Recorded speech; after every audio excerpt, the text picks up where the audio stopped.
This is not a good sign.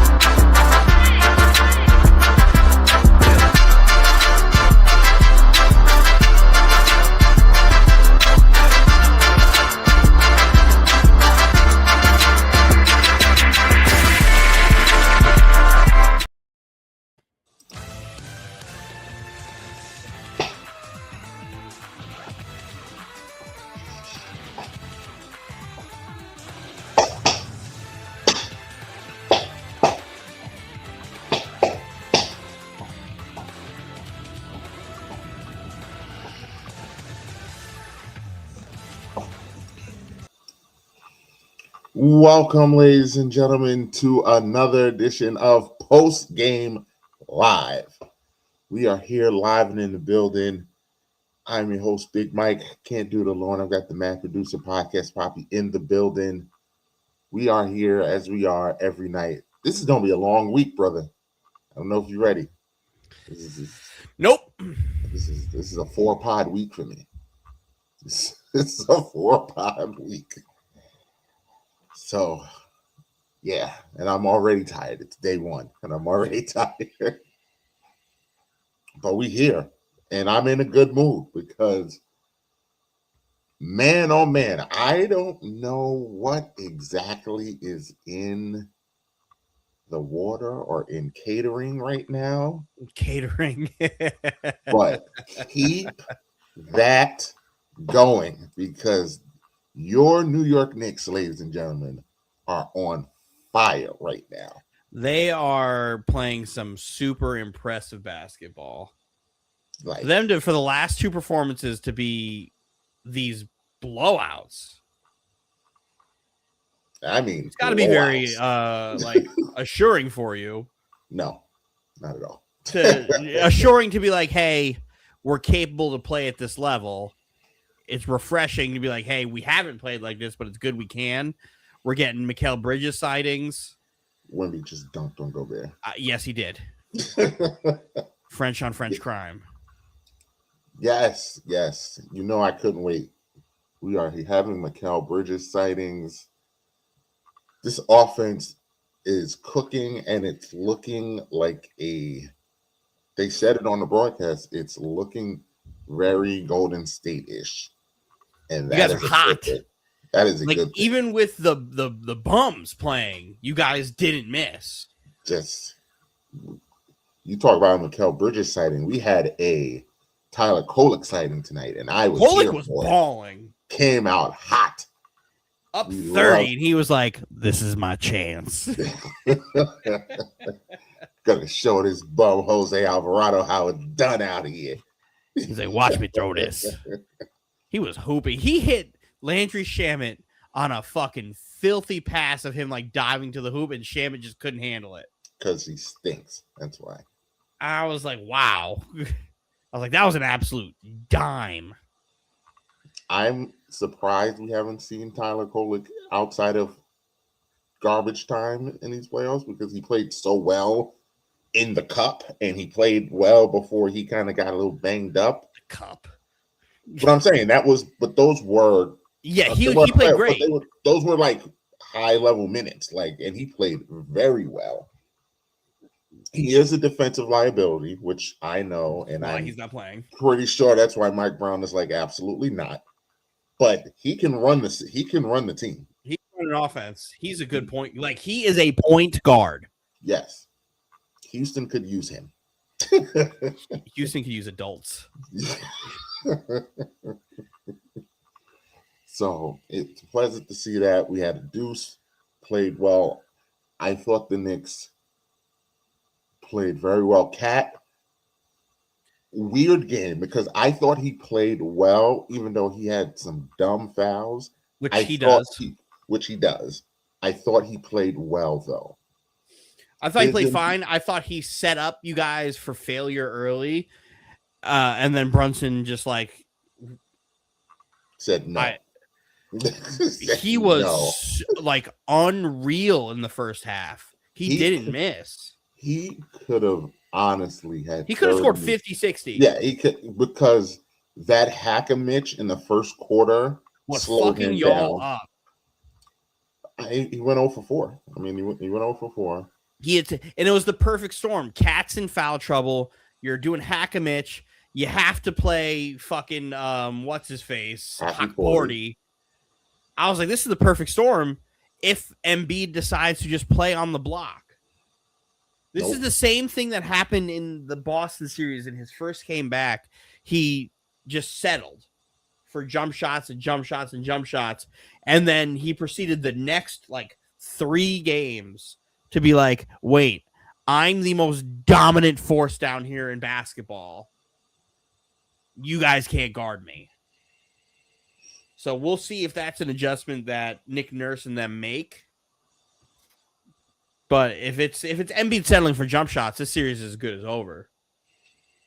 Also, they tried to do that thing where, because I've peeped, because I was watching that Sixers Celtics series because it was a good series. I've been peeping how Maxi's been playing. The first half, he kind of just watches to see what Embiid's going to do, see what Embiid's doing. He bides his time. Yeah, and then all of a sudden in the second half or fourth quarter, he just is like, all right, that's enough of you. I'm just going to score every time. I'm just going to go to the basket every time. And he had a spurt like that at the end of the second half going into the third quarter. Which I said in the chat. I was like, yeah, we're winning, but Maxey caught fire a little bit. And I thought the Knicks did a good job of, I don't want to say shutting it off, but they made him work a little harder.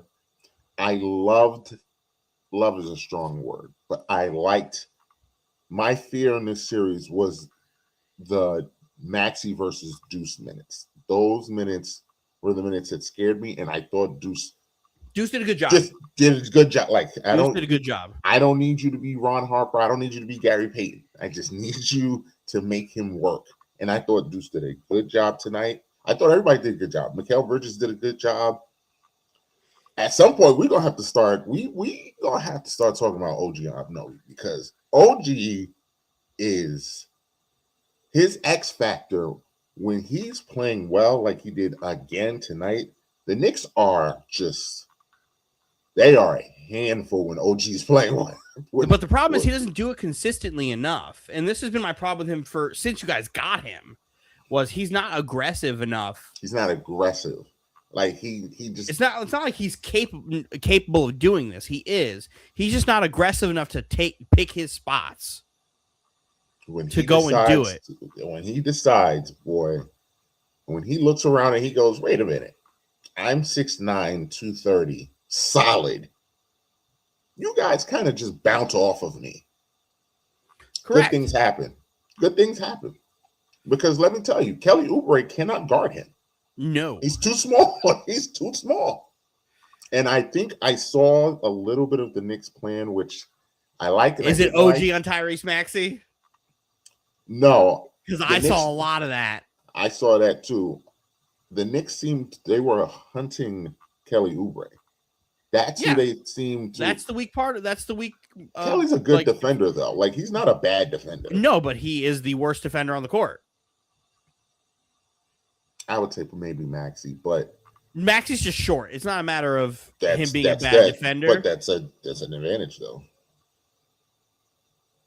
Because Maxey he's not a bad defender. He's short. Maxey plays the passing lanes well and is good at swiping the ball out when you're looking to get your shot up. Mm-hmm. So, like, I wouldn't call him bad defender, but if you're going to go for the worst defender, it's Kelly Oubre. I thought the Sixers did a good job of, like, hey, let's throw a lot of bodies at Brunson. It just, he fucking just went nuclear. Like, I loved seeing Paul George on him. I wish they would have put Paul George on him more. That's probably who they need to just put on him. But it's not gonna matter, Dylan, if Embiid is gonna play drop coverage and fall back on Brunson. It's not gonna matter. It's not gonna matter. It's not gonna matter because Brunson's gonna score 30. He's because you're letting him actively get to his spots. And then once he gets a couple going, now he's feeling good. And now once he goes in that bag, now you're in trouble. Mm-hmm. So Like, you can't help Brunson get to where he wants to be. Why would you do that? And this is the dilemma that the Knicks can pose, because I understand, especially like when Mitch is in the game, the Knicks just put you in hell, because if Mitch is in the game, you have to respect the lob. You have to respect it because Mitch is going to throw it on your head. If Cat is in the game, you have to respect Cat going to the rim. He might not do a lob, but Cat will get to the rim, and you can't let Cat shoot. Cat had a couple good possessions off ball where he just hit a back cut on Embiid and like just used his quickness as an advantage. And I was like, okay, if they're going to do that, then like this is going to be a long day. Granted, they stopped doing it. They did. And I was like, but everything else was working. Exactly. So it's like you get away with shit like that if everything else is just working. And again, I would have did the LeBron James. You run it till they stop it. You run it till they stop it. Right? You run it until they stop it. Run it again. And I mean, like I said, everything was clicking. Josh Hart, again, Josh had a great first half where he was just everywhere. It's the Knicks hit them with everything. So I'm going to be interested to see, like you said, if they're going to put Embiid in the post more, which he definitely should have done. And if they're going to, Paul George offensively was doing Paul George things. Correct. It's this game could have got out of hand worse. So I want to see if they're going to feature Paul George a little bit more, because let me tell you, Brunson is being switched on Paul George, and I don't like that matchup at all. at all. 11 tonight, 4 for 6 from 3. The problem was the game got out of hand. The Sixers didn't shoot well from 3 really at all. They did not. So it's like they couldn't get an offense really going. VJ Edgecombe played a little out of his body, where it's like he didn't really have this great game, but he was fucking up. He would play good for 2 minutes, and then he would play bad for a couple of minutes, and his bad was bad. Like, his bad was very bad. That's who I actually thought the Knicks were going to hunt, not Kelly Oubre, but I mean, the thing, Edgecombe is a willing defender. Yeah, I mean, he will be pesky. He is a willing defender. He's not a bad defender. He is a willing defender. He is going to sit there and you're going to hunt him. He's going to try to make you pay for it.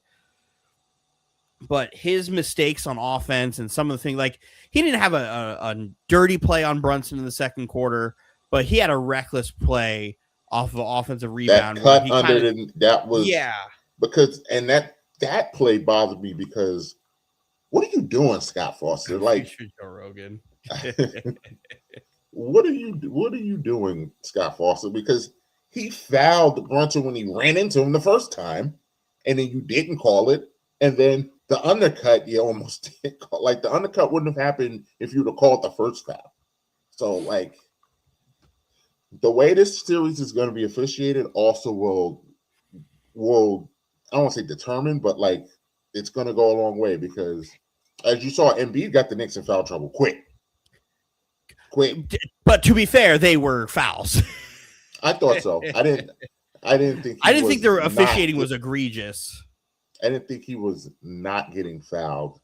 He did flop a couple times, but like they were fouled. He was getting pushed. He was getting like they were fouling him. And Josh Hart got a lucky one where he flopped too. Although he did get hit in the face in one and they didn't even call it, but he did, like, it was one where he got like pushed and I think on Embiid, he caught Embiid. Embiid like barely touched him, and Josh did. Like the Jaylen Brown get thrown to the ground by Embiid last Saturday. I can't wait to talk about Jaylen Brown. I can't wait. But the officiating. So who do you think if they let this turn into football, who do you think that benefits? Embiid. Besides him.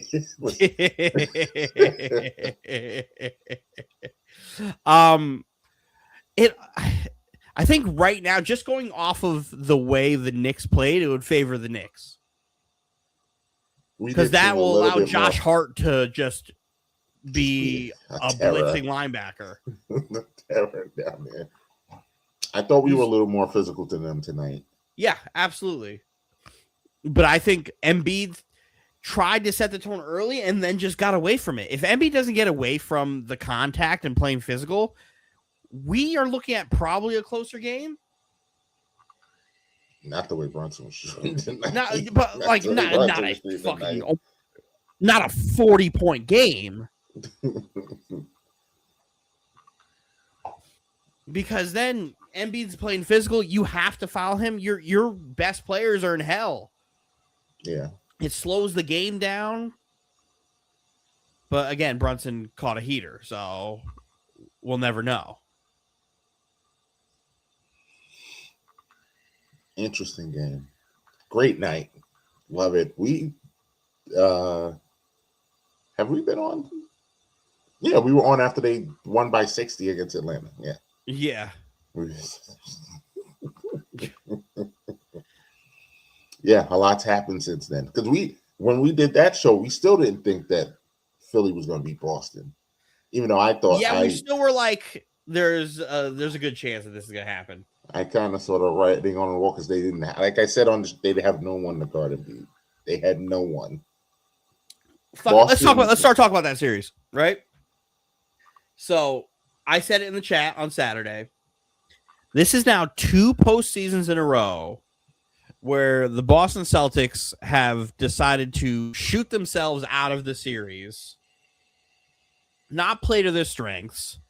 They got lucky because Philly was up like 20 in Game 7 at one point, right? Mm-hmm. And the only reason they came back is because Jaylen Brown played to his strengths, which was driving, playing in between, playing great defense. He was having himself a great game. Mm-hmm. And for whatever reason, Joe Maz will sit there and be like, hey, just shoot the 3 with fucking 18 seconds on the shot clock and take you right out. Like they got himself out, 1. Got himself back in. They cut it to 1. They had a bad possession with they took a 3. They did have a good possession where they had Pritchard open in the corner and he just missed. Yep. Like that's a good shot. Like that wasn't a bad shot. Then they had one possession where they were like just forcing 3s, and it was. He said, "If I was a Celtics fan, I would have been infuriated by like, what are y'all doing? Like it's a 1-point game. Get to the hole. Like why'd you revert back to what really lost you your playoffs last year before Tatum gets hurt? Shut up. Like, I don't understand. Like, you just decided, like, hey, this is what we're doing now. When we don't have the personnel to do it. One, why was Luka Garza starting? That starting lineup that he threw out there, like, I get it. You found out 40 minutes before the game that Tatum's not playing. But it's not like Tatum hasn't played all year, and this is your first time, like, oh my prepared. God.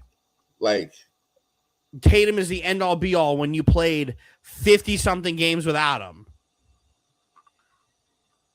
I don't understand. I thought Missoula lost that game. Absolutely. And also, I thought Jaylen Brown let Embiid get in his head. Correct. Jaylen Brown is not a mental warfare guy. He's a very smart individual. I would say, which is surprising because he's a very smart guy. He's a very, very smart guy. Clearly, he's emotional. But he is an emotional person. He is a very emotional person, and Embiid won that. Embiid being the troll that he is. Mm-hmm. When Embiid scored on him in the paint and then blocked his dunk, because also after Embiid blocked his dunk, he didn't want to go down there anymore. Nope. Which was crazy because I would have been like, he's going to have to do that 5 more times before you're going to get me to stop. Yeah, like you did it once. Do He it must have again. felt something in that block that was just like, let's tie it Oh back to the no. World Baseball Oh. Classic, where it's the Dominican Republic decided we're not aggressively running bases when the ball's hit at 99 in right field. Yeah, that's enough. That's enough. One time's We enough. saw enough. We saw enough. Tatis got gunned down by Aaron Judge. We're not doing that again. That's what fucking Jaylen Brown saw.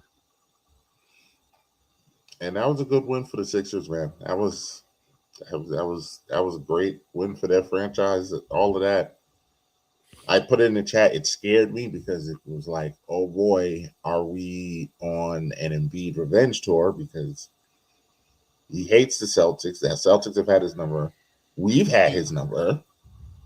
And I thought the Raptors were going to do this, and all of a sudden he could have gotten revenge on them too. And youth got Toronto. I think youth just got them because James Harden played like trash again. Hold on. I disagree there. I don't think he played like trash at all. I don't think he played well at all. I thought he played a great like third, fourth quarter. What are we doing? Great. Yeah. He didn't have a 30-point game, but I thought he like turned it on. He played good defense. He had a good game. They won that game. No, he did not. What's going on, my friend? They won that game because Jared Allen went crazy and Donovan Mitchell was Donovan Mitchell. Jared Allen did go crazy. That's why they won that game. Jared Allen had like 26 and 19? Something stupid like that. Yeah. Like I was watching it. I couldn't believe that I was watching Jared Allen. 3 hours prior to that game, I was like, hey, Houston's got like two notorious like playoff sinkers in fucking Harden and Jared Allen. And here comes Jared Allen. Like, lights ain't bright enough here now. I can play first round. I got this. Appreciate you, sir. Go ahead and like and subscribe. Boy, oh boy, he gonna have to play. He better play just like that against Detroit. He gonna need to, because I don't foresee Jalen Duren playing bad like that again, because he's not going to be playing his ex-girlfriend's boyfriend. So I don't think Jared Allen, as good as I like Jared Allen, he's not physical enough for Jalen Duren. None of those guys are. Neither is Mobley. That was why the Knicks beat them a few years ago, because they were Mitchell Robinson beat both of them by himself. Yeah. So I can only imagine what Isaiah Stewart and Duren about to do to these dudes. Mobley has gotten better, but has he? Yes, as a basketball player, he's gotten better. I disagree, but that's the conversation for later. You don't think Mobley's gotten better in the last 3 years? No, I think he's been about the same over the last 3 years. Wow. I think he couldn't shoot a lick 3 years ago. Wow. I'm not a fan of Evan Mobley. I know. Cue the iced tea. Good grief. I'm not a fan. He's all right. Good grief. He's all right. He should be like, I don't know, man. Is it crazy that I think he should be better than he is?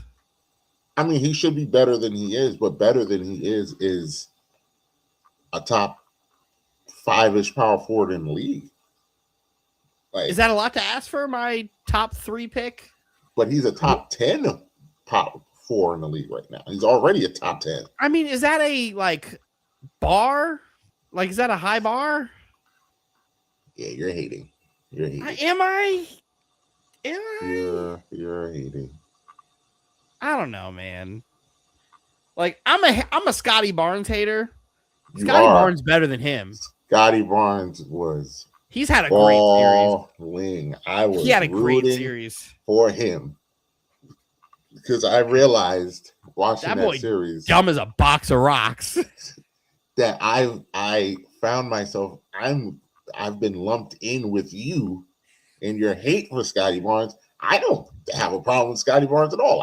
I also think he's dumb, but basketball wise, I think he's a really good player. Like, yeah, let's put him in the skills challenge again. He's Giannis 2.0. Like, he plays the exact same way. He's not as good as Giannis, but he plays the exact same way. And He was out there by himself. The problem is he also is emotional, and he did get a couple shaky whistles. I will give him that. A couple of them whistles are a little shaky. A little shaky, especially when you're the best player on the team. A couple of them whistles is a little shaky, a little shaky. But I thought he let the whistle take him out of the game, and the team kind of followed him. RJ Barrett they did a great job with RJ in Game 7 because RJ just had to work for everything. He had to work for everything, and it was hard. They needed BI real bad.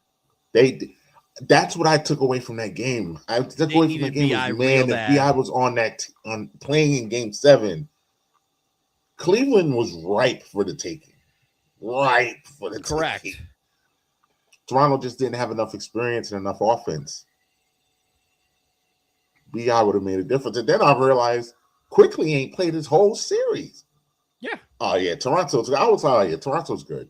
Let's see how I'm interested to see how Toronto is going to move forward in the offseason. What they're going to try and go get. What do they try to go get? How do they try to get better? Like, what moves do they try to make? They could try to go get a big. Because they could. I don't know if they need a point. I don't know if they want to get a point guard. They've got Quickly and Sheed from Houston. Boy, if he get a jump shot, he's going to be a problem because defensively, he had James Harden. I don't know what you was watching. He had James Harden in hell. I didn't think James Harden played a terrible game at all. Maybe it's like the spurts that I was watching because I saw James Harden playing defense. I saw him making great passes. Like I saw like good basketball out of him. I did not think he played credit where credit's due type of situation. Maybe trash was too strong of a word. Yeah, I did not. But I don't think he played good in that game. I did. I didn't think he played good at all. So maybe it's the Harden curve. Maybe pause. Hey, but it's the grading we do.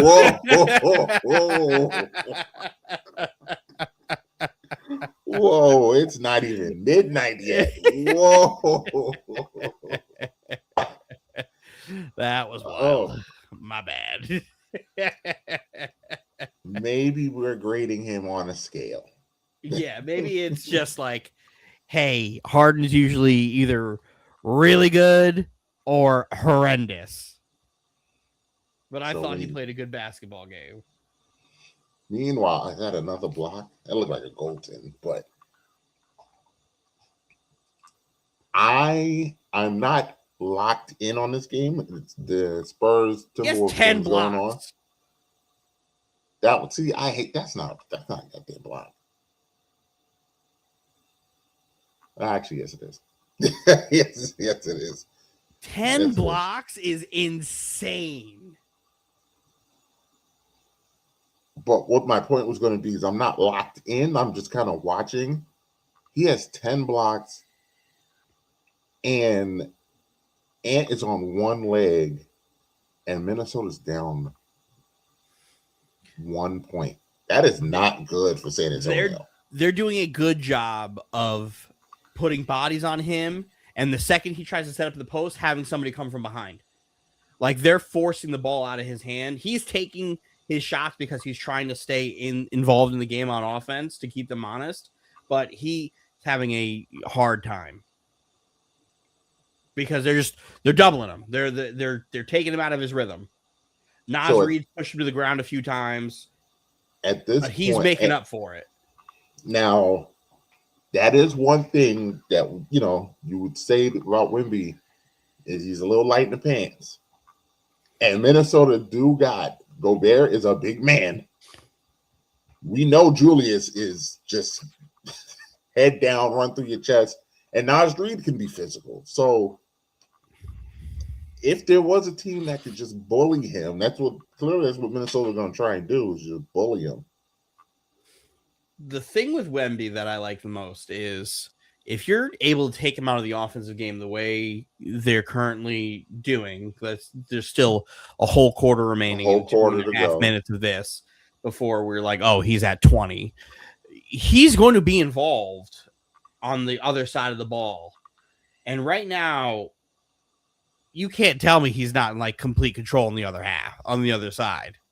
I love that Minnesota's still attacking too, because they're like, okay, do it again. Like, and that's how you know Anthony Edwards' imprint is on this team, because that's Ant's mentality. Don't care, keep going. Mm-hmm. Don't care, keep going. You know who could Don't use care, that? keep Jaylen Brown. Yeah, I didn't even get to finish. Like, him hopping on Twitch and That's crying the and softest shit complaining. I've seen. The loser shit. That is the definition. Oh, Julius, what are we? That shit's corny. That shit's so corny. I posted it in the chat yesterday. I'm like, that shit's so fucking corny. You go, you lose game 7, and you're like, hey, I'm going live tonight, 8:00. Come see me.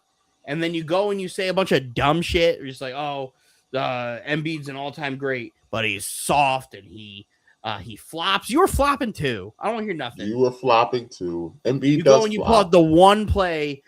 You Yeah, have so much other shit you could do on what- Paul George. Paul George, you that's could have found a what- million other ones. That drove me insane, because what have I been saying, Dylan, for 3 weeks now? All Jaylen Brown does is push off with that arm. That's all he does all the time. Yes. It's an offensive foul every single time he does it. And they give it to him all the time. And finally, I was just as surprised as he was.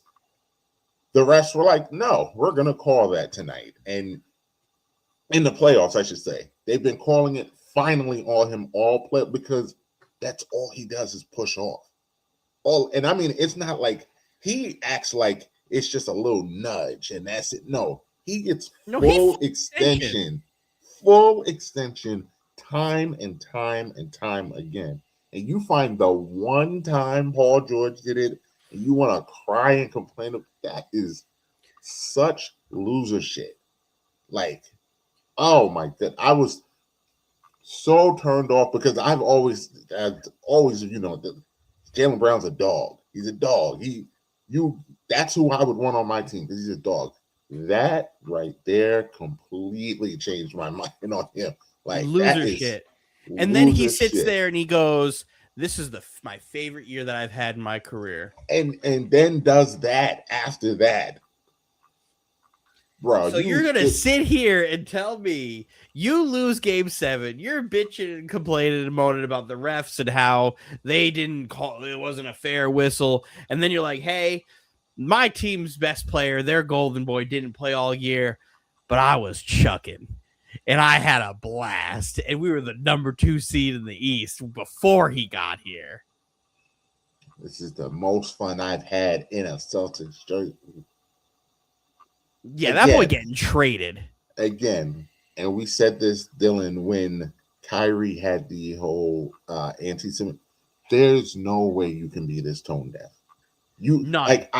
I refuse. That's why I didn't give Kyrie the benefit of the doubt, because I refuse to believe that you guys who have all this media training and have you guys are not dumb. There's no way. I just hoop. I just play basketball. A couple hundred people watch me, and that's it. No, you know exactly how much weight your words carry. You know exactly what you're saying. Mm-hmm. We're not dumb. We all can read between the lines. Like, I think this is intentional, though. I think it is he too. Wants out. I think it is. I think this year showed him. Yeah, that he can be the guy. I can be the alpha. I don't need to. I love Tatum. I'm sure in his mind, like, I love Tatum. That's my guy. But I'm that guy. I'm that guy, and I want to go be that guy. And I think it's crazy that I think you're right, Dylan. I think this is the beginning of the end. Because one, they're paying him $1 gazillion anyway. So they can't. If that roster wants to stay competitive, Jason Tatum has to be like the solidified one, and the $60 million he's going to be paying has got to be allocated smarter, because the rest of that team outside of those two isn't good. Yeah, I hate Like I think Pritchard. Pritchard is Pritchard, we good, got to pay, but you really got to pay Pritchard. And Derek White finally decided in Game 7, after 6 games of no showing, he finally decided to show up to work. And Derek White makes a lot of money and is like 30-something years old. He does. So live ball turnover. Live ball turnover. Live ball turnover. You never know. But I'm interested to see. This is where Brooklyn becomes so fucking interesting this offseason. There's so many like outlets, because how many teams could just take on a contract without having to give up anything? That's where it's like crazy to me. Where it's like, I think we're in this really unique situation to be like, hey, anybody want to trade their star player who makes a good amount of money? I can do that for. Oh, Keldon Johnson. Like, we could do that. We could trade you some picks. We could trade you this. So like, we'll keep our first pick, but you can have my other ones. Brooklyn is going to be in position to get whatever disgruntled superstar they want. He forgot how to play basketball in the fourth quarter. Well, not even in the fourth quarter. The last 3 fourth quarter. Yeah, the last 3 minutes of the fourth quarter. Last 3 minutes. He played a great fourth quarter. It's just the end of the game got real stupid real fast. Because he did play a hell of a game. So now it's like, oh, Jaylen Brown possibly on the on the chopping block there. It's like, listen, if you're trying to be competitive, that guy's going to get you out, like play in plus with what the roster is. Gotta get rid of Michael Porter Jr. though. That boy is doing a lot right now. Boy is doing a lot right now. He offered a young kid $500 to go beat up his friend who said the N-word in a David Buster's. That's crazy. Oh. And then, like, he got asked, like, "Oh, how do you feel about Denver getting losing in the first round?" He goes, "Should never traded me. They would have won. I hate New York." He's like, "I hated New York. New York was always my most hated city, but they traded me there." He was cooking. He was cooking early, Mav, and then he wasn't. I like. He missed the big shot. He missed it. I don't, because he's annoying. Then he missed. Then he missed the big shot. That's a talented player, man. That's a good basketball player.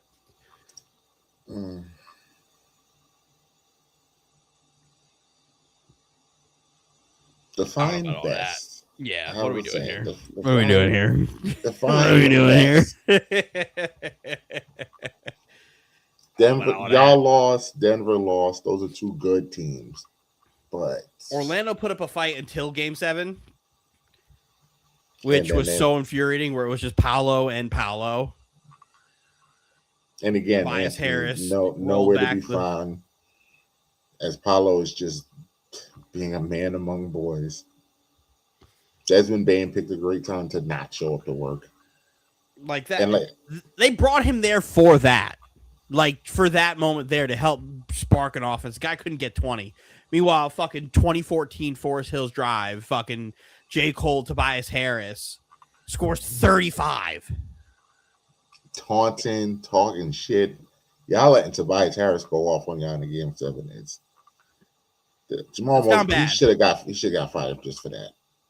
Down bad. Like, Mosley deserved to get fired just based off how the regular season went. No, based on how the regular season went, and then thinking it's like, hey, let's flip a switch, and now we're like this team, and then the way you went out in the last 3 games. Deserve is strong for me because he can coach him up as much as he wants, Dylan. He didn't miss 23 straight shots. No, and he called timeouts. He called time. He ran. They ran 2 because he called 2 timeouts during that stretch.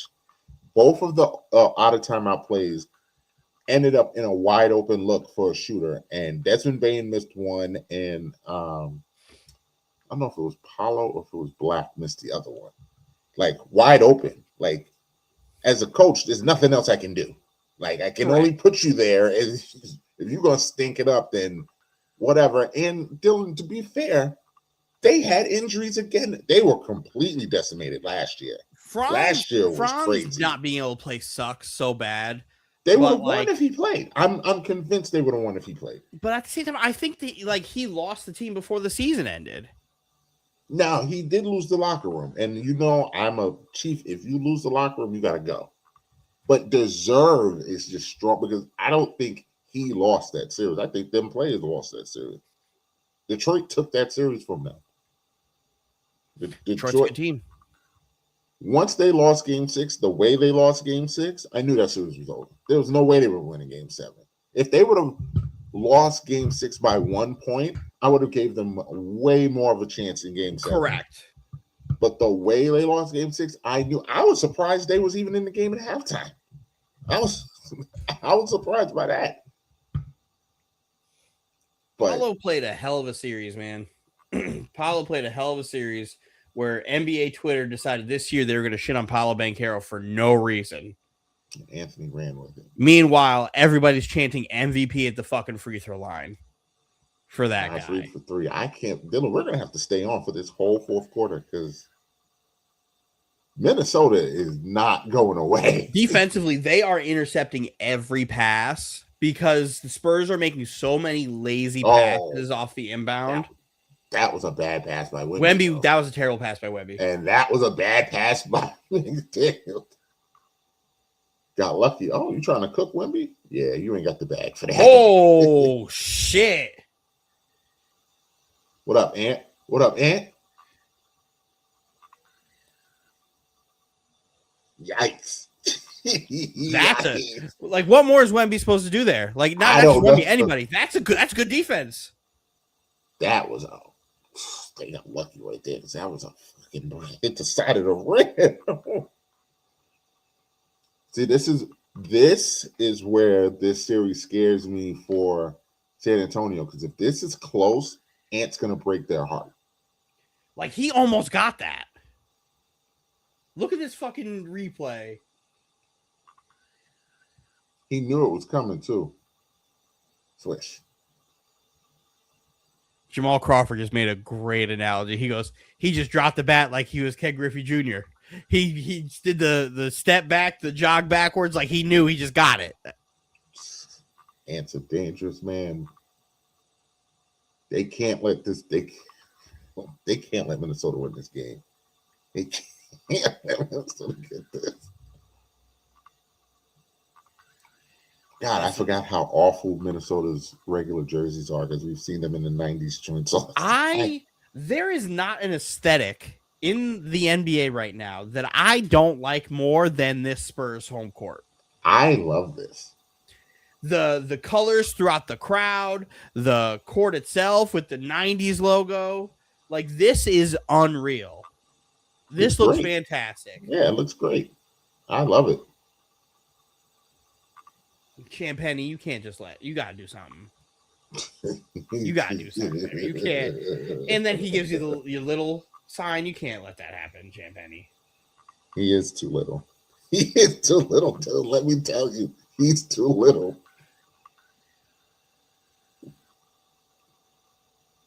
Ooh. So with 9 minutes to go, is Wemby playing the rest of the game? Yeah. Uh-oh.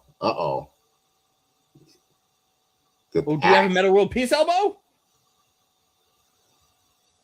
I was just about to say. Oh, no, Champagne. They're showing the Ant fucking replay of Champagne doing nothing. Champagne just saying, here, sir, go through the door.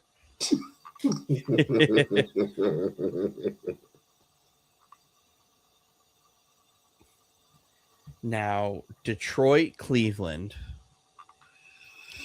Interesting series. Cage is going to average 40 again? He might. I think Duran has a much better series. I do too.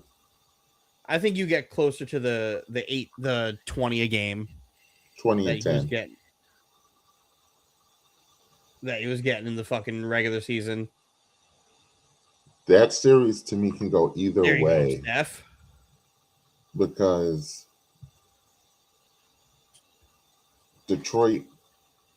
Detroit can suffocate Cleveland because they have the defenders. Oh, what a block! They have the defenders to do that. But at the same time, I don't know if Detroit has enough offense to hang with Cleveland. Like Cleveland can just score and score and score. I don't know if Cade is going to be enough. Like it's a very interesting series. I think you could do a good job of supplementing your James Harden and your Tobias Harris. I think that is like you need to be able to match whatever James Harden does with Tobias Harris, which if we get the James Harden we think we do, every other game should be very easy to do so. It becomes the Cade versus Donovan Mitchell matchup where Cade is also going to be like, hey, I'm going to guard him. Yeah, that was my favorite thing in the Magic series was I'm going to score 40, and then I'm also going to guard Paolo because clearly nothing else is working. And Paolo saying, I'm going to guard Cade. I'm doing it too. Because y'all can't do nothing. Like, and you don't see that anymore. You don't see that where each team's best player says, fuck it, I'm guarding you. That's also unique, though, because they're both, I mean, Paolo's a little bigger, but, like, they're around the same size, so they actually can guard each other. Mm-hmm. In this case, Cade is significantly bigger than Donovan, so, like, Donovan not going to guard Cade. Like, that's not it was not very, like, thing. Mellow Kobe 2009. Mm-hmm. But Donovan's going to get his. There's one thing, like, I don't get the Donovan is we did this a couple shows ago where Donovan Mitchell is one of the better playoff risers that is in the NBA. One, I still think it's Jalen Brunson, but it is number one. But Donovan Mitchell's got to be up there too. And people trying to put this narrative on him that he's like James Harden and he kind of folds in the playoffs. That is just not. Anybody who's saying that has never watched a Donovan Mitchell playoff game, even when you go back to Utah. Like every time he played the playoffs, he was doing everything in his power to be like, hey, I'm hooping. We're not going to lose because of me. And he would just come up short. Mm-hmm. Which is still the problem in Cleveland, where he's either not on a healthy team or it's just they're falling short to other situations. Because I still, and I know it's going to sound crazy because they were one game away from a championship. I'm convinced if Cleveland was healthy last year, they would have beat Indiana. I'm just, you can't convince me that they would not have beat Indiana last year. I also don't think that Indiana team was like very good. Like I just think they got hot. They got hot, and Cleveland exploded. Like they literally exploded in that series. Like, so I just refuse to believe Indiana would have beat. God damn it! Twice again, Elgato. Come on, sorry, I'm losing track. We are out here tonight, but it's interesting because I mean I don't really like that matchup for the Knicks. This Knicks Sixers series is not over, but I don't like either one of those matchups for the Knicks because Cleveland has sides. The thing with Cleveland is I think we can outscore Cleveland and we can out physical them. Detroit is physicality and size will be a problem for us. So, but Cleveland can beat you. Cleveland is a good defensive team. So, like, Cleveland can absolutely beat the Evan Mobley, OG Anunoby matchup. That would be an interesting matchup. Just because, like, I know OG's stronger and he'll be able to get to the hoop, but Evan Mobley's length makes that very, like, an interesting matchup. And especially on his pull-up middies. And OG's not the fastest person in the world. Like, Mobley can stick with him. Correct. So, yeah, that'd be an interesting series. Got to get out of Philly first. Got to get out of Philly because this series is not over at all. Like, no. It's like James said, tonight's great, but tonight's over. Like, if you, oh my God, if you do it based on just scoring differential, yeah, sure. What the hell is this beeping? Even so, like I'm going to pick the Knicks to win every game. Yeah. But Would it surprise me if Philly won on Wednesday? No. Wouldn't surprise me at all if Philly won on Wednesday. Because nothing will surprise me in this series. The only thing that would surprise me would be another 40-point win. That would surprise me. Yeah, I don't think we're gonna beat the because that can't happen again. That can't happen again. If you're Nick Nurse and you lose multiple playoff games in the same series by 40, pack your bags. I mean, he's already on the hot seat. He already lost 2 games to Boston by 20-something points. 2 of their 3 was by 20-something points. They won by 32. They won by 32, and they won by like 23 of the other game. If they don't make this series competitive, he's probably out. Maybe. I don't think his seat is my Philadelphia Sixer representative, who's also my barber. He also would say that Nick Nurse is probably on his way out. It's a good barber, that guy. This game is going to go down to the last shot. I am very interested to see San Antonio in clutch time because they had one clutch time game against Portland and they played good, but that was Portland. This is a Minnesota team that's been to the last 2 Western Conference Finals. Doing a great job right now. Good defense. That's just Ant. He got a step. Good defense. Oh.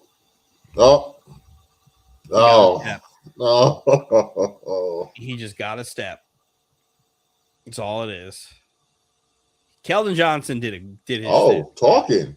Mm-hmm. Oh, little chippy. Game 1 chippy is crazy. Good. We love that. We knew we were going to get that in the Ant series. Ant Wemby series, where both these teams took on the identity of their best player. Mm-hmm. That's good shit. Chippy. I'm waiting. I don't know how long. I don't expect Cleveland, Detroit to be chippy. I expect New York and Philly to get chippy.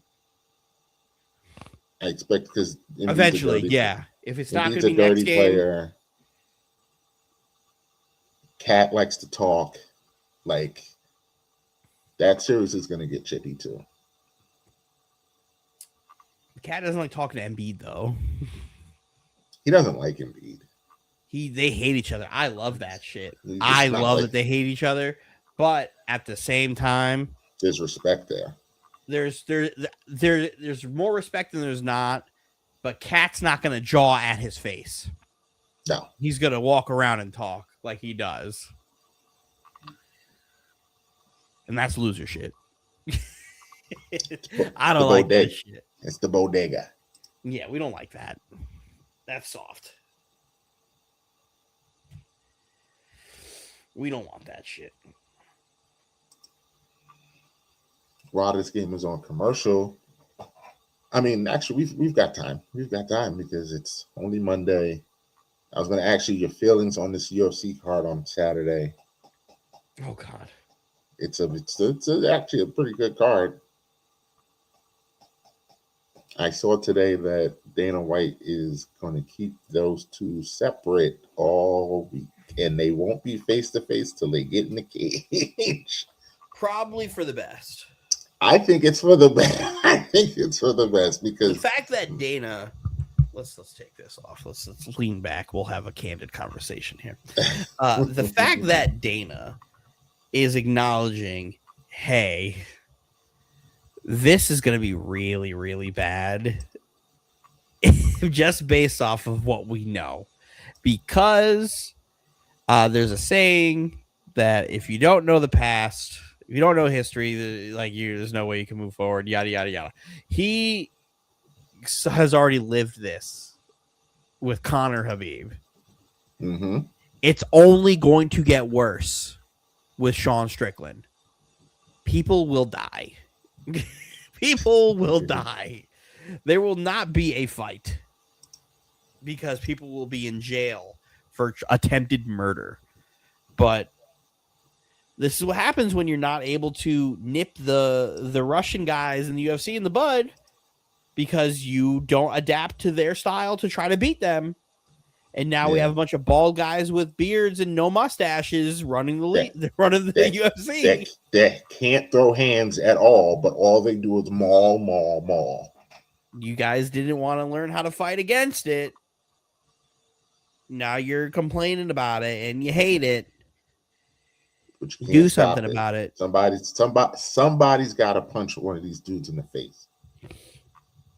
The problem is they're also just chiseled. Their jaws are just chiseled.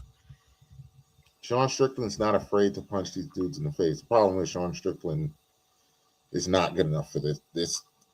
I don't particularly think this fight's even going to be that close. I think he's going to maul Sean Strickland into oblivion. But it'll be fun for the 30 seconds when he gets him to throw hands for a few seconds. But yeah, I would say that's not gonna be a very entertaining fight at all. Yeah, tonight he's gonna destroy Sean Strickland. What I do want to see is that kid that won last weekend. Paredes, how do you pronounce his name? The Brazilian nerd. He's on the. You know who I'm talking about. I have fell off of UFC so much recently. I don't know nearly as much as I used to. I forget. It's probably because of the years that it was on ESPN, where I was just like, I'm not paying for this, and half the streams don't work half the time, and then it's 2 a.m. when the fights are airing. Mm-hmm. And now it's on Paramount Plus, but they don't promote it. Terrible job. Terrible fucking job. Terrible job of not you would think this shit's everywhere, and I don't know when these fucking fights are. I always knew when these fucking fights were because ESPN was running it into the ground. Every time you looked up, UFC was having something on. ESPN's also making me pay $30 a fucking month for a million ads in WWE, and I can't wait till that deal's over. Please, just bring it to Netflix. Please, just put everything on everywhere Netflix. Else in the fucking world has it on Netflix. I'm about to get a fucking VPN. I admitted it. Please, just put everything on Netflix. It's nonsense. Good defense, Nas Reed. Good defense. Oh, wait a minute. Oh, Julius, what are you doing? Oh, they called that on Castle? Yep. Ooh. That looked like that was on Julius. It did. That's out. Yeah, that's a fucking foul.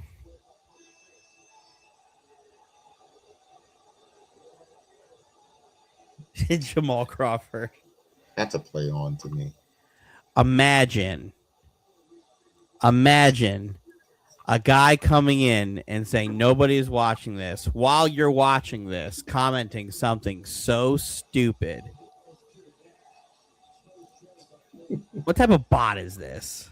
Nobody's watching but you.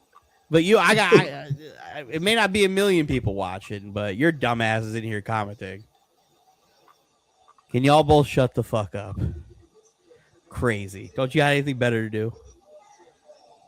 If this is what we're doing. How's your mother? Maybe you should call her. Is that wasting my fucking time?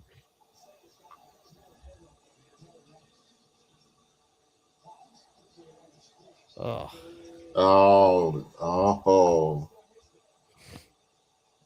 Good defense, because McDaniels has 5 fouls.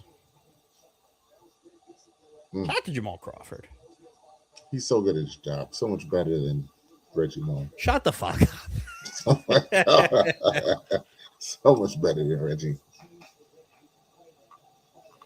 So glad I didn't have to listen to Reggie tonight. Julius, nope. No, Nas Reed. Nas Reed and Julius is the tandem that I didn't know we needed because they complement each other so well. Really? This Yo, season so far. sick. Again, you said nobody's watching yet. You're here. You're here. What type of fucking bot are you? Also, he is. What are we doing? I'm just gonna. What put are we this up doing? because he. Again, you don't have to be here, Tough my guy. friend. Tough guy. Roasting y'all. You're like you are literally talking about yourself as nobody. You're talking out of your ass, my friend. What the again? What are we doing here? What are we doing here? Like, let's keep this up. Let's have some fun. It is a 9-point game. Just about y'all are failure, sir. What failures? Like, I don't understand how anything is a failure here. The only thing that's failing right now is your attempt at grasping for the attention that we unfortunately are giving you. You are giving. I am giving you. I got time. I got nothing but time. So I don't listen. Keep it up. Y'all are failures. How old are you? What do you do for a living, sir? You are giving me attention. You getting no attention. You are giving me attention. I am responding to you. You said nobody's watching. You're watching. You're commenting. I'm getting no attention. You are giving me attention. You are watching me right now. I'm not watching you. You're watching me. You could be doing anything else in the world, but you're here with me. And I appreciate Think about it. Think about it. Anywhere else in the world right now, and you're with me. Enjoying our live stream. Hanging out. Talking basketball. Watching Spurs Timberwolves. And After you're a Knick here win. ruining vibes. After a Knick win. Ruining vibes. Oh, it's a big game. A-Rod's in the building. Minnesota's going to win. A-Rod could be in every game. At this point, he might be. Listen, he's the owner. Let him be there.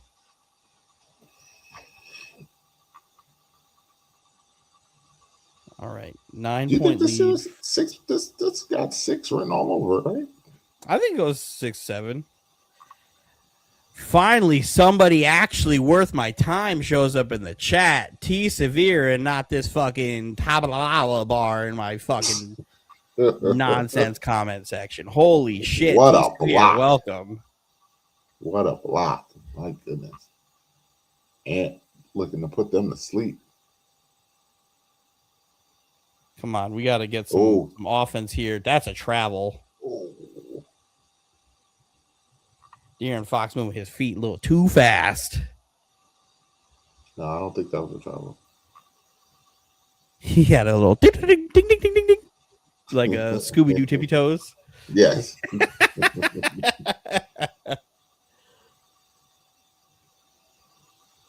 Good shot, Julius.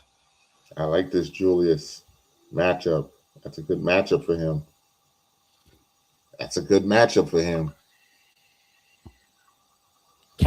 Devin Vassell. Listen. They needed that. I was forged in fire, Severe. I was in Xbox lobbies in 2008. Nothing these dorks can say to me and say he's roasted me. Motherfucker, listen, go to whatever your fucking name is, go call your mom and tell her I said hello. Tell her to tune into the show. Because T-he is still crazy to me. T-he, you better be like either a fucking 16-year-old girl or a fucking 10-year-old boy. Anything over the age of 18 doing that, reevaluate your priorities.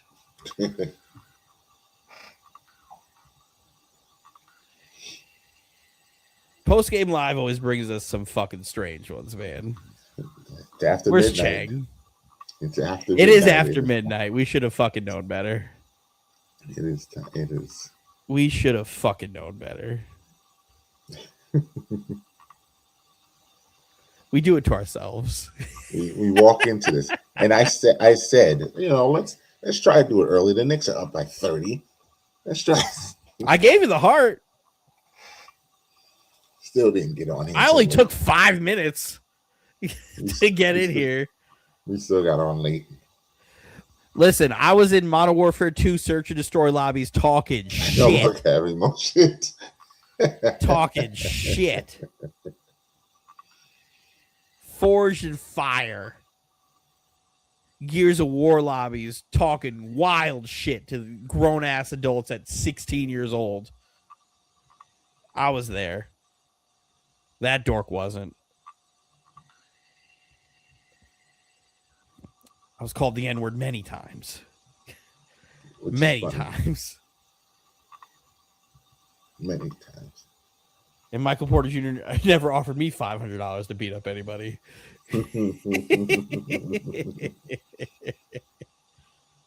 I know one thing. This little action that Minnesota's running. This little action that Minnesota's running where they're kind of like putting up a wall and running away from Wemby is brilliant.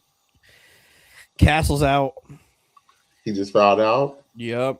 Oh, boy. Oh, Minnesota. Minnesota's got to win this game. McDaniel's 1 away from fouling out. Randall's 2 away from fouling out. Nas is 2 away from fouling out. They can't let this game go to overtime.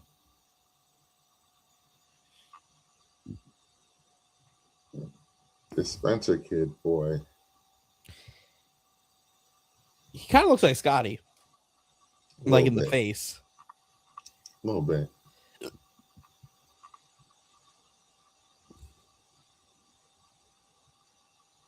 $91, $98, $99, $91. Huh? Does Rudy fell out, or is this his coach decision? Him on the bench? I think this is a coach decision. Rudy.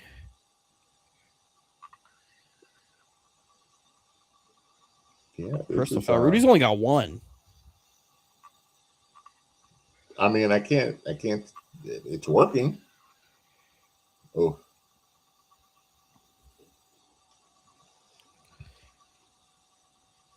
Three minutes to go. Excuse me. Rudy might get up because 3 minutes to go now. This might turn into the win. I think you'll see him at 2.5. This is going to turn. Oh, maybe he's Hacker Rudy. Maybe he's sitting because of Hacker Rudy. Jeez. They swarm Wemby on the boards. Jesus Christ. Yeah, he had to get that up. 5 of them collapsed on that rebound. Wait till you see that over the top view of 5 people within 3 feet of him. Ant's got to get that rebound. Julius can't block Wemby out and get the ball too, with you standing there. Can we call delay a game for this? No. You can't do that up there. No. Okay. I was just asking. You're a hater. You're such a hater. Asking for a friend. Delay of game. Where's my technical foul? Oh. Missed free throw 1. He missed the free throw? Ooh. Rudy's standing up. But Mike Wilbon said that he's the perfect center because he makes his free throws. He's a great... Listen, motherfucker, does that mean he's a 100% free throw shooter? I mean, he's an 80% free throw Who's the greatest free throw shooter of all time? Steve Nash? I think it actually statistically is Steve Nash. And he's missed free throws. I was going to say Mark Price, but I think it is actually. I think Steve Nash is like a 4% free throw shooter.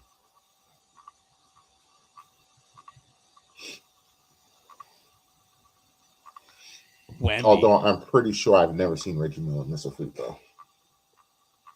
Bastard. Oh, good spin move, Dylan. Good defense. Whoa. Wemby, what was that? What was that? Trying to get a foul. That's what that was. San Antonio got both Randall and McDaniels potentially. Yep, they got to get a stop. Oh, that's a travel. They got to get a stop. They didn't get called. Oh, There you go. There you go, De'Aaron. You are correct. That was a travel. Nobody stopped the ball. Nobody stopped the ball. 5-point game, a minute and 50 seconds. Rudy's still on the bench. You're 7 seconds. Vassell guarding Julius Randle. Randle gets the foul. It's a mismatch. I really like Devin Vassell. I said this like 3 years ago when they brought him in, then they signed him to like an extension. Like, yeah, oh my God, is that a fucking travel?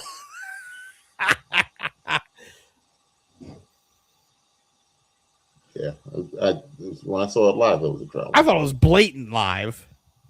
Oh, the refs, you suck chance. Dylan Brooks should have been in net. Not Dylan Brooks, Dylan Harper.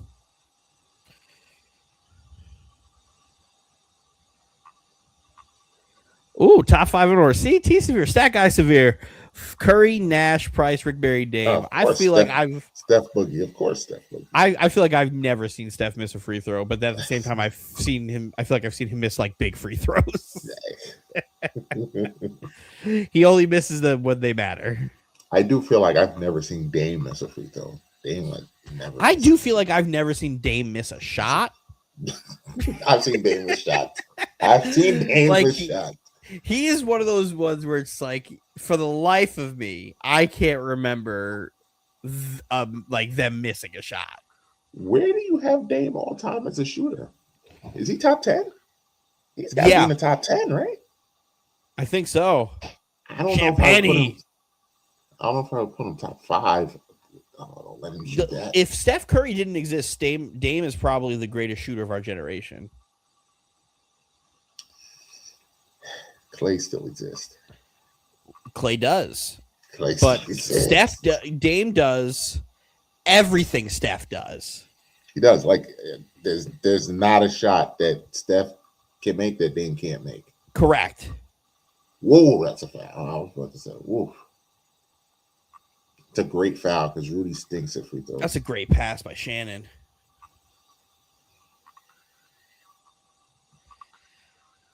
I think so. I could be wrong. Like I'm never going to argue against Clay. If you ask the women on the internet right now, they'll argue against Clay. I'm not. But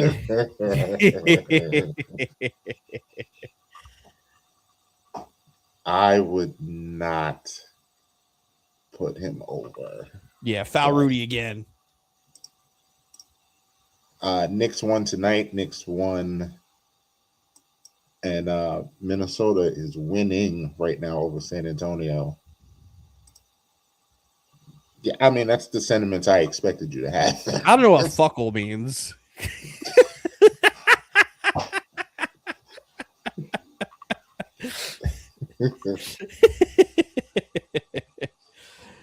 All right, 6-point game, 119. Oh, Rudy made it. Good for you.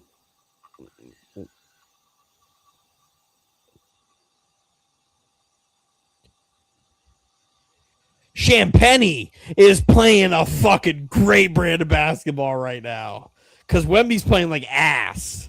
Yes, he is. He is playing like ass.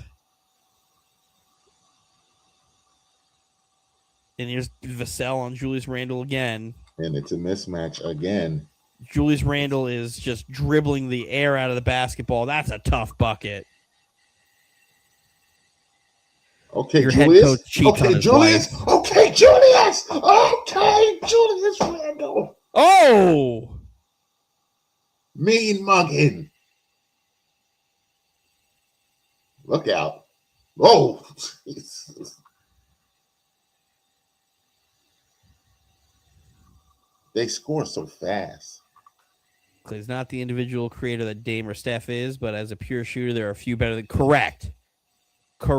I agree. But I think shot creating makes it more valuable. Because if it's just shooting for shooting's sake, is Clay better than Steph? Or is Close. what makes Steph better his ability to create? I mean, Steph. Oh. Oh. Oh We got no. ourselves a game, sir. Oh no. And no.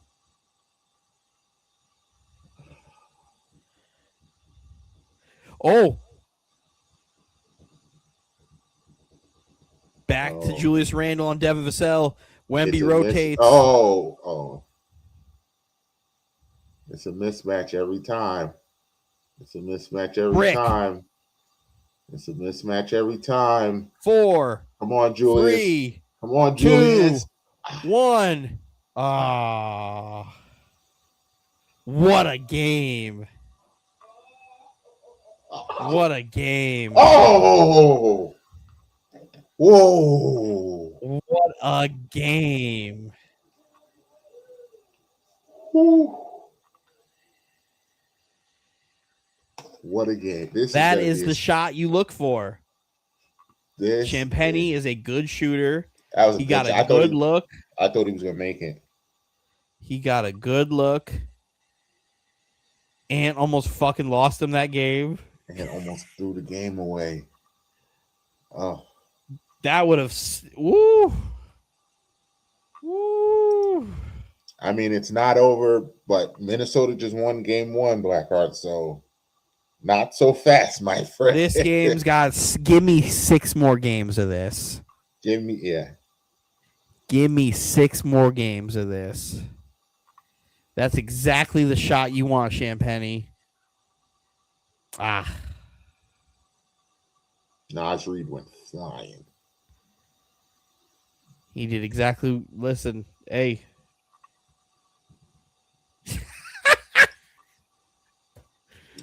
Oh, shit.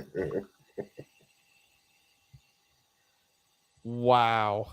Ant also didn't play like his great game. But hey, Julius played himself a good game. Julius played himself a fucking game. And Wemby didn't have this great offensive game, but listen to this stat line. Listen to this stat line. 11, 15, 5, 12.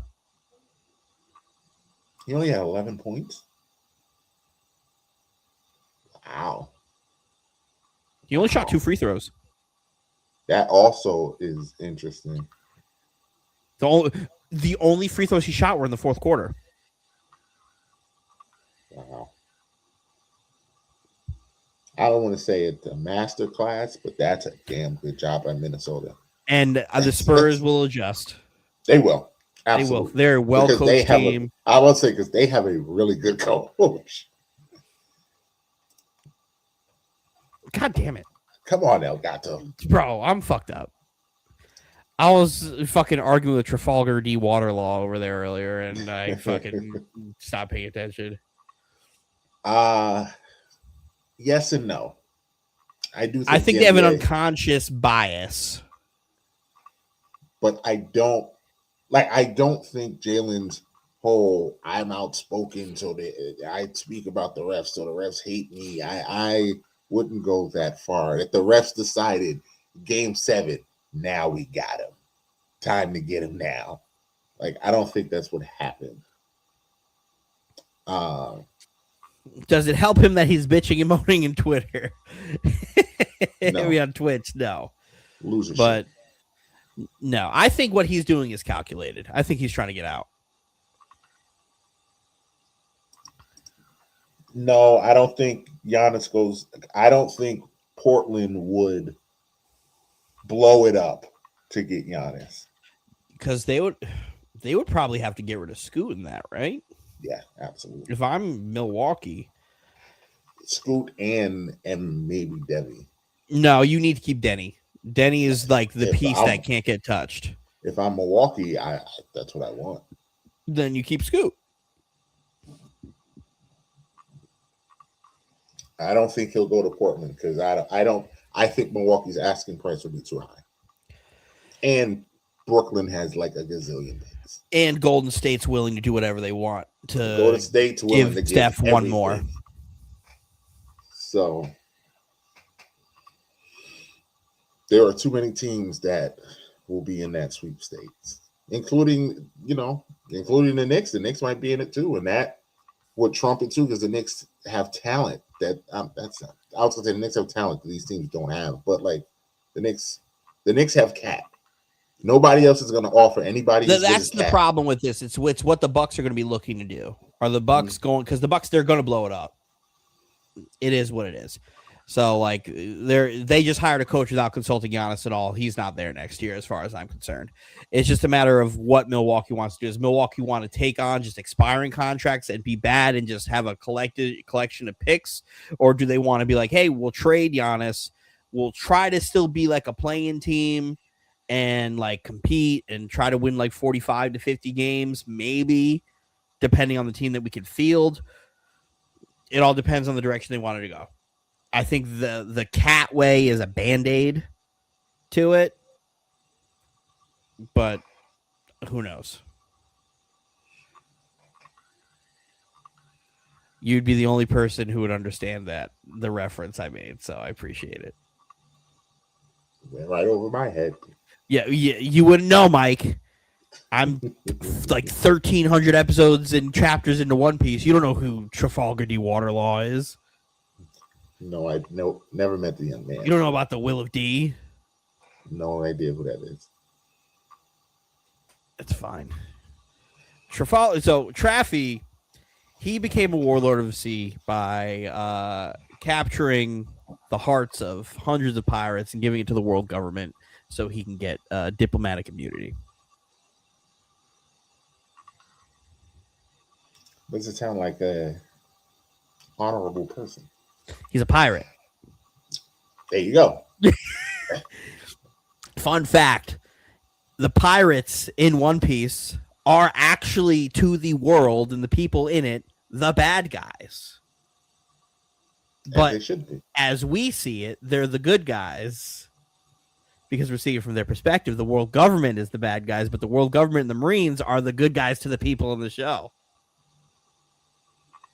That's interesting. It's perception, Mike. Perception is the government in the United States the same way. Dun dun dun. Parallels. See, this is talk of somebody who knows nothing. Knows nothing. I see. You guys definitely have a community because I don't know what that means either. You mean Dofi? Doflamingo? Don Quixote Doflamingo?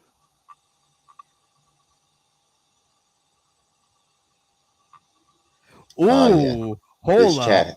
This chat has just changed. Trafalgar Law is Tracy McGrady. Super talented. He'll whoop your ass if you're not at his level, but he can't win the big fights. Yeah.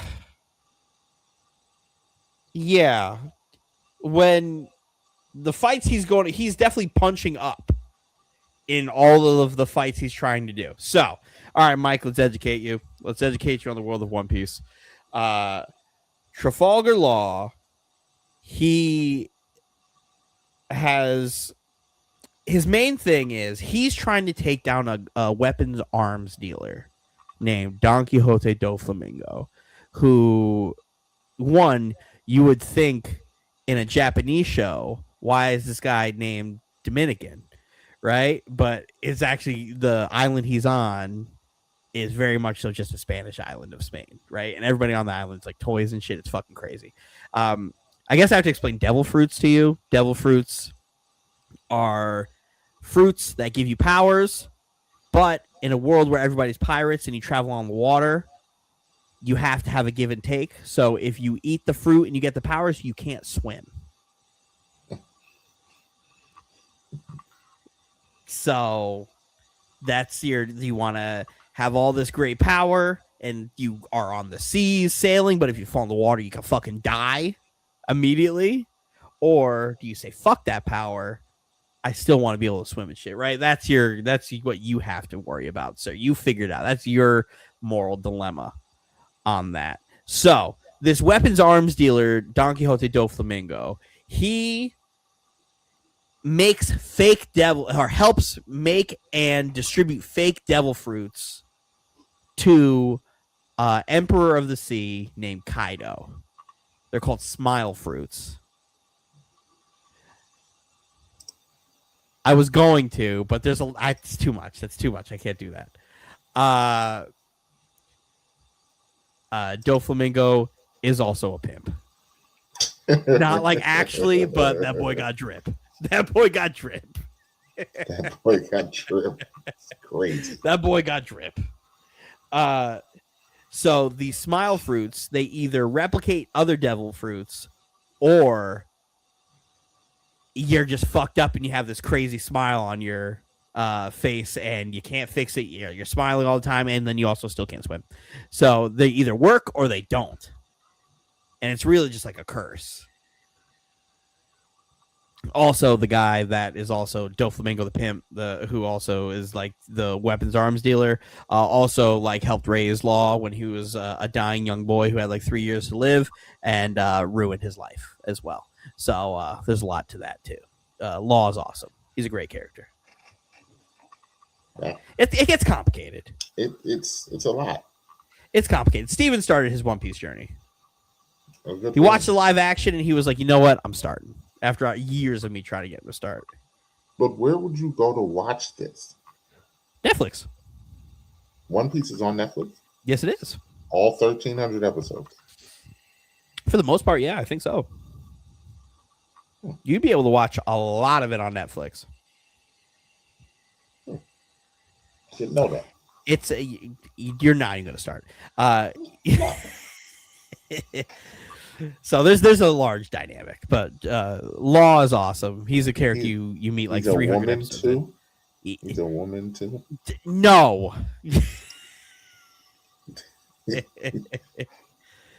He was briefly. He got turned into a woman. You know, let's get a picture of Doflamingo here. You know, there's a hotel in Dominican Republic called the Don Quixote Hotel. It's that wow.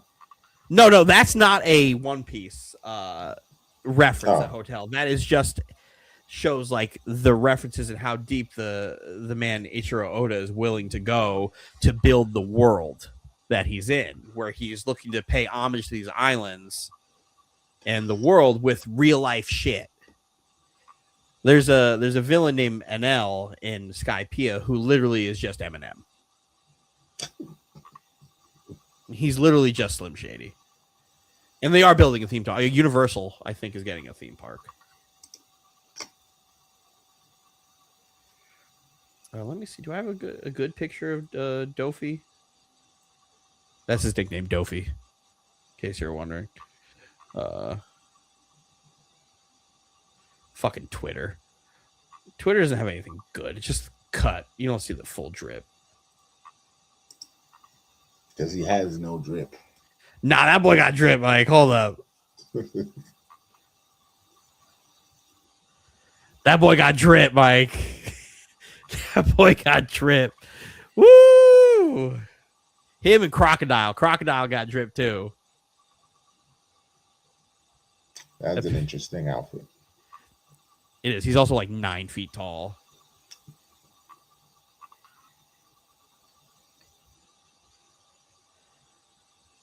Yes. He ate a fruit too. I think it's called the string fruit, where he could pull the threads out of like anything. He could be just like Spider-Man. He has this move called fucking bird cage, where he just puts his strings up and makes a cage around an area and closes it in and just straight kills people. I don't know what this means.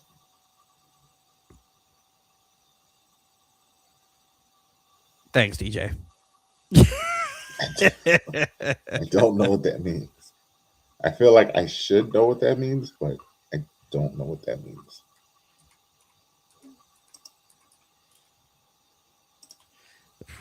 I gotta type in crocodile. Crocodile got drip for show. For show. Crocodile do got drip. Crocodile went to jail, had to wear stripes, and he said, hold up, I can't leave this jail looking like this, and put on some shit. Oh, shit. Shout out to Mike Conley. He hit a big three in this game. Do we got anything here? Fucking Twitter, man. I should just go to Google, but I'm scared of what's going to pop up on Google. If you put Crocodile One Piece? Yeah, man. You never know. Internet's a strange place.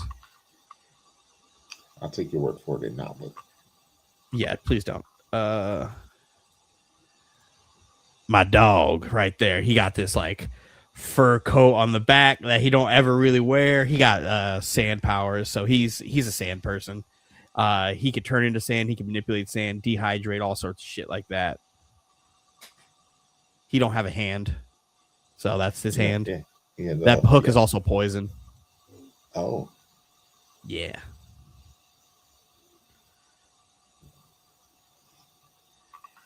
Okay. Yes, he sounds like a madman. Yes, he does.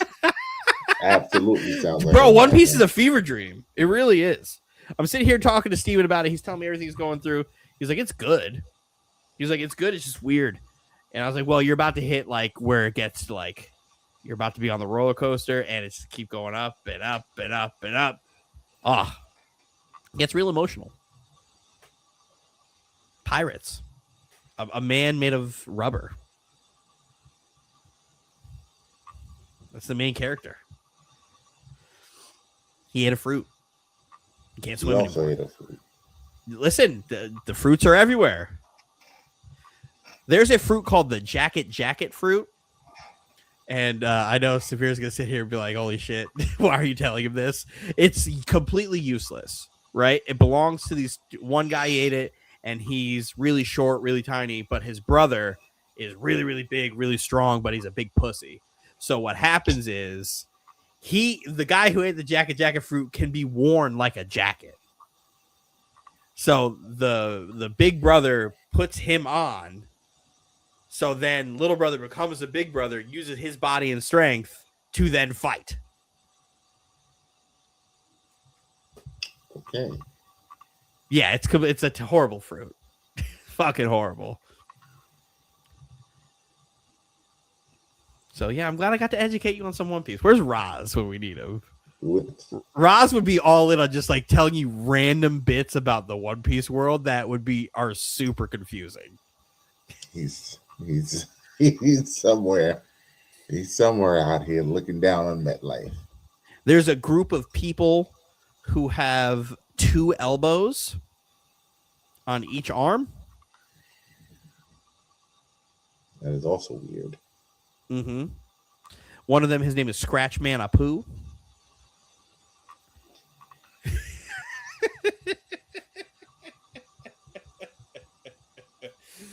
The jacket fruit is terrible. And then Corazon. So Corazon is Doflamingo's brother. He kills him, right? His fruit is he's quiet. He can create a bubble, like an area in which you can't speak or be heard. If I remember correctly. It's awful. Awful. Like you sacrifice your ability to swim for that. Yeah, that's but you also don't really know the fruit you're eating until you eat it. Unless you like read the encyclopedia of fruits. Because you don't just want to stumble upon a fruit that's gonna like, kill you. No, they're like they all can fucking kill you. Fucking the Straw Hats, which are the main group that we follow. Their doctor's a reindeer. His name's Tony Chopper. The only reason the reindeer is a doctor is because he ate a fruit called the human fruit. So he turned he's a person. He speaks English. Notorious. I don't know what's happening. Listen, I'm putting you guys on game. I'm telling. I decided to cherry pick things about One Piece to make it sound like I'm fucking losing it at 12:30 at night. This is post game live after dark is what's going on here right now. Listen, the chat's popping off for One Piece, so We enjoy One Piece. It's only Monday. We still got 3 more pods to go to. Watch One Piece live action, Mike. It's fun. It's 2 seasons. It's like 20 episodes. Have a good time. It's weird, but it's good weird. I have to finish Invincible first. I also have to. I have to start Invincible. That's crazy. I've watched the show. I have to start the new season. Oh, I'm 4 episodes in on the last season, on the new season. 4 episodes. Are they done yet, or are they taking a break like they did last year? No, all the episodes are up. Okay. The human fruit is useless if a human eats it. You only gain instant death if you try to swim. Correct. So why would I eat that? You wouldn't know. All right, let's get into the different types of devil fruits, Mike. Oh. There's 3 different types of devil fruits. There's your Logia fruits, your Paramecia fruits, and your Logia, Paramecia, and what the fuck is the last one? That's fine. Why am I forgetting? Logia, Paramecia, and we'll see you Wednesday. No, we'll see you Wednesday. What the fucking Logia? Fucking zone. Logia fruits are you take up, like you become the thing. So like crocodile, he's sand. You can't hit him because he's sand. He takes on the form of sand. There's another guy. His name is Smoker. He's a Marine. He ironically enough, ate a fruit that turns him into smoke. So you can't hit him. Ace has a fire fruit where he is a fire person. You can't hit him. He could just turn into fire. Zone fruits, they take on the shapes of animals. So they can become and transform into animals for it. So one guy, his name is Kaku. He ate a giraffe fruit and he thinks giraffes are really cool. And he becomes a giraffe. And then Paramecia is your body turns into a certain type of thing. Luffy, who the main character is, he's a rubber man. His body is rubber. Das Bones, he ate the chop fruit. No, that's Bucky. He ate like I forgot the exact name of it. I think it's a sword, whatever it is. But his body is steel. It is swords. So he can get to sword fights with his body. It's cool. It's good shit. They had to retcon it because Logia fruits became really powerful, and the author was like, I kind of fucked up. I kind of really fucked up. So I got to create another power system that stops that. Number 1 selling comic book of all time. Can't dispute that.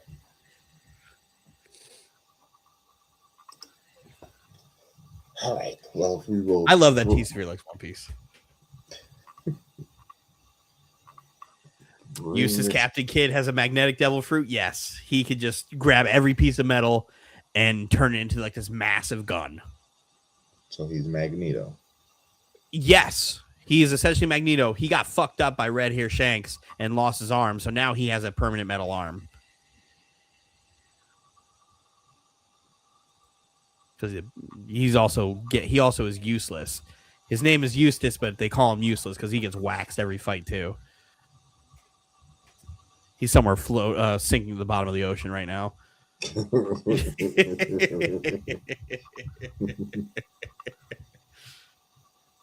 All right, let's bring this home. Predictions for tomorrow. What are you looking at tomorrow? Because we will not be on tomorrow. I think both home teams win. Detroit, Cleveland, and OKC Lakers. I think if there was going to be an upset, it would be the Lakers. Game 1, I think, is the game they have to get. Correct. If there was. But I would still put my money on the Thunder to do so. The Thunder are 15.5-point favorites in that game. And I will not bet you Gatorade on that game.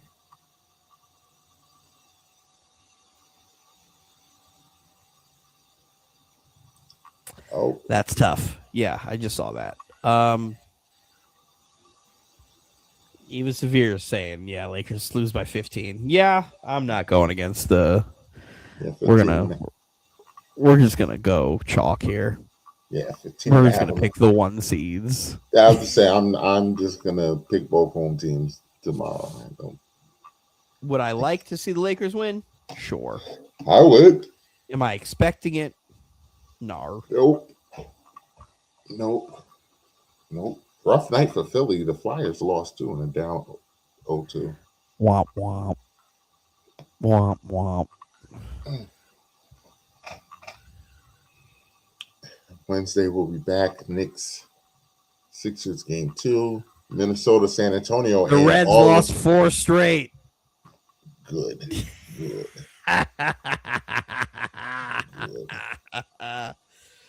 Oh, fuck. Very interesting now. Game 2 between the Spurs and Minnesota. That game has become very interesting. Spurs have to win game 2. They have to. Because Minnesota is undefeated at home, and it is loud. Shout out to Beppo.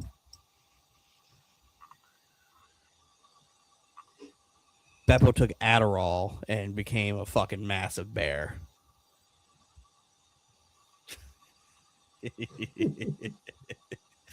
Mike's just like, I don't know what that means. Is it Adderall? No.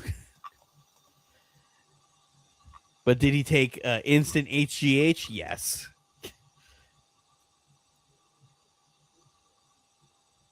But can we do an I'm him? Yes. I'm him. Rest in peace to the voice of the Yankees, John Sterling.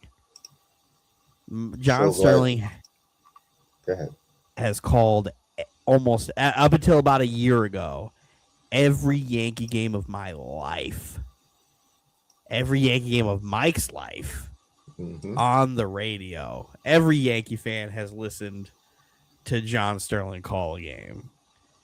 Because until the day I die, when the Yankees win, it's still Yankees win. The Yankees win. And will forever be that. Forever. For years in the group chat, when the Yankees win, I send one GIF and one GIF only. It's John Sterling. That's the GOAT. The GOAT. And it was cool to see the sports world pay respect to John Sterling. The Mets radio guy paid respect to him when the Mets won tonight. The Mets win. The Mets win. Michael Kay tonight when Judge hit the home run in the first inning. Judgian blast. It is high. It is far. It is gone. And did everything he could to pay homage. Shit. Hearing Michael Kay do an interview today about it, like, choked me up too. It's like, damn. It's always bigger than baseball. You never know when life comes at you or when it's your time. But let's quote some more One Piece, Mike. Let's quote some more One Piece. I had a John Sterling clip ready to go. Go ahead, play your John Sterling clip, and then I'll quote some Dr. Hero look.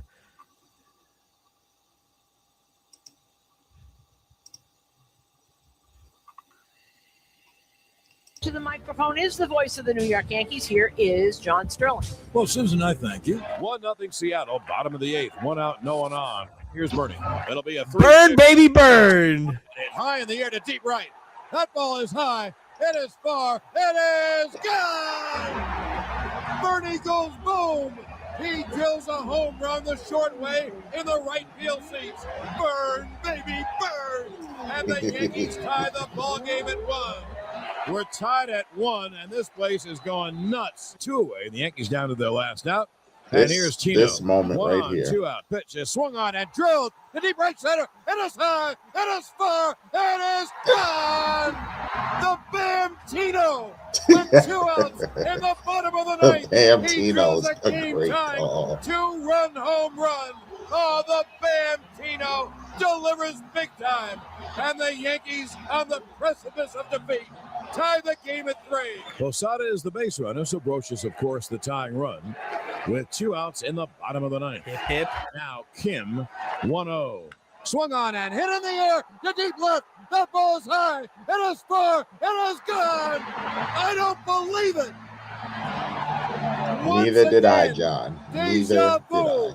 A 2-out, game-tying 2-run home run by Scott Brocious. Scotty Probably Brocious. the most unbelievable feat in World Series history. The pitch swung on, hit in the air to deep center. I just Get had to back, get the way Matsui back one in deep there. center. Godzilla. It is gone. Godzilla. A thriller by Godzilla. Hideki Matsui, the Sayonara Kid, just lost one over the center field fence. Mattingly swings and he hits a drive. Donnie Baseball. It is high, it is far, it is gone. Back to back, in a belly to belly. Don Mattingly homers in the right center field area. And the Yankees take a 3-2 lead. Runners lead. The pitch swung on, hit high in the An left, A-bomb. deep down the left Need field one line. more. It is going to be gone. He's done it. A long high drive down the left field line, just fair for a 3-run home run. Alex Rodriguez has made Major League Baseball history, the youngest player ever to hit 500 home runs. An A-bomb from A-Rod. That is steal.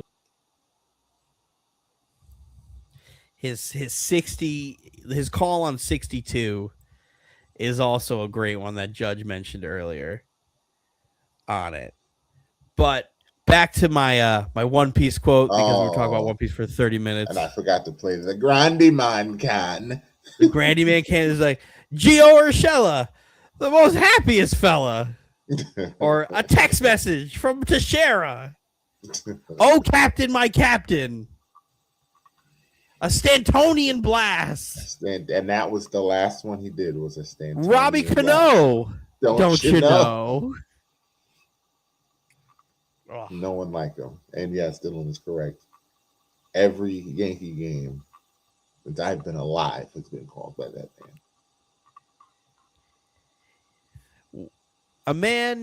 when a man dies, does he truly die?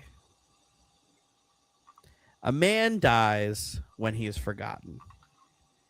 And I could tell you for sure, just based off of how I am with the Yankees, that motherfucker's never forgotten.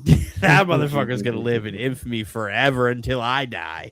And then when Jaden goes and he watches baseball with his kids until he dies, and so on and so forth. So shout out to John Sterling. I'm him.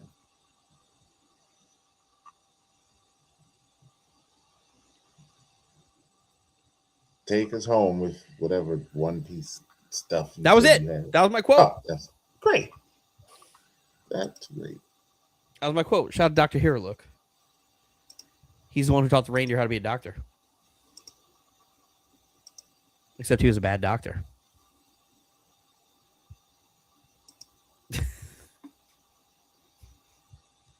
Reindeer actually killed him. Tried to save him. All right, let's get the fuck out of here. All right. I have the Before I tell you the lore of Tony Chopper. I do have the Aaron Judge call that you wanted. Oh, please do. 62 is an awesome call. Fame career. The 1-1. Swung on. There it goes. Deep left. It is high. It is far. It is gone. Number 62 to set the new American League record. Aaron Judge hits his 62nd. All the Yankees out of the dugout to greet him. Just think of it. 3 Yankee right fielders. The Babe hitting 60 and 27. The Jolly Roger hitting 61. Pirates! And now Aaron Judge hits his 62nd home run, the most home runs any American leaguer has hit in a single season. And the American League has been alive for 120 years. This is Judgment Day. Case closed. What a call. What a call. What a John call. Sterling's the fucking man. We will end this. Oh, I could say the Knicks win. Damn it. The Knicks win. Play the song. Good night. Damn it. I thought we were going to get out of here. We are the New York Knicks. We are the New York Knicks. We are the New York Knicks. We are the New York Knicks. Say go New York.